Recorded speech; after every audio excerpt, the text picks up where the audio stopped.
topic is relation between alpha and gamma, where alpha is the coefficient of linear thermal expansion while the gamma is the coefficient of volume thermal expansion.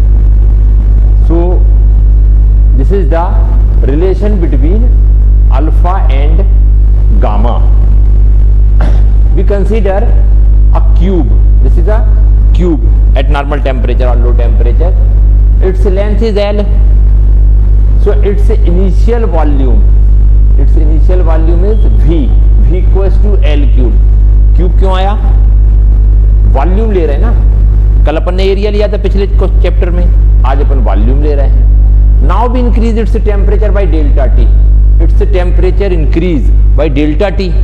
So length of side of cube increase and it's a increased volume of cube. The length become L plus del L. Length become L plus del L. So volume also be increase. Volume become V plus del V. Volume of the cube become V plus del V. Side of the cube is L plus del L. So volume become L plus del L whole cube. अब यहाँ पे formula apply किया. a cube plus 3ab square plus 3a square b plus b cube. ये identity है a plus b whole cube की. ये याद नहीं रहती है बच्चों को, ये याद रखना पड़ेगा. और याद ये रखना है कि देखो हर जगह टोटल पावर 3 है. 3 की पावर 1 प्लस 2 3 की पावर 2 प्लस 1 3 की पावर डेल एल पे भी 3 की power. So this will be the final volume.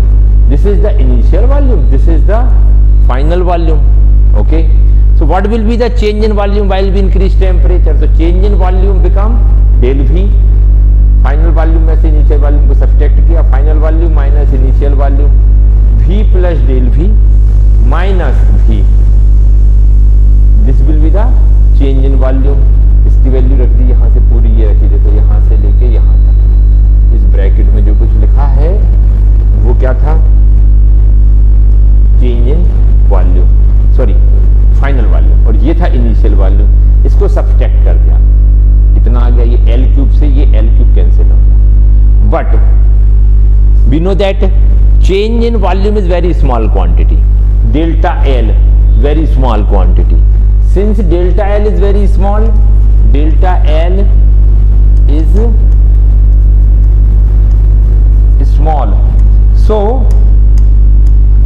delta L square and delta L cube will be negligible. These terms will neglect. तो कौन कौन से टर्म निगलेक्ट हो गए? डेल्टा एल स्क्वायर निगलेक्ट हो गया, ये वाला पूरा टर्म गया निगलेक्ट हो गया. और कौन सा टर्म निगलेक्ट हो गया? सर ये डेल्टा एल क्यूब ये निगलेक्ट हो गया. ये क्यों नहीं हुआ निगलेक्ट? डेल्टा एल वाला टर्म क्यों नहीं हुआ निगलेक्ट? डेल्टा एल वाला टर्म इसलिए नहीं हुआ neglect, it is a small considerable. So final volume become this one. Okay. By the definition of gamma, what is the gamma? Gamma है linear,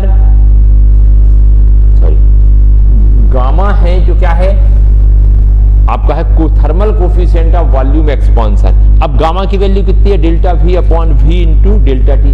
change in volume upon initial volume into delta T. Change in volume की value यहां ले लिए हो आपने. Initial volume की value ये आ गई है आपके पास. ये वैल्यूज हमने यहाँ फिल की. डेल्टा V की वैल्यू फिल की, V की वैल्यू फिल की, डेल्टा टी. एल स्क्वायर से ये क्यूब कैंसिल हुआ तो एक एल तो फिर भी सर्वाइव करेगा, ये बचा.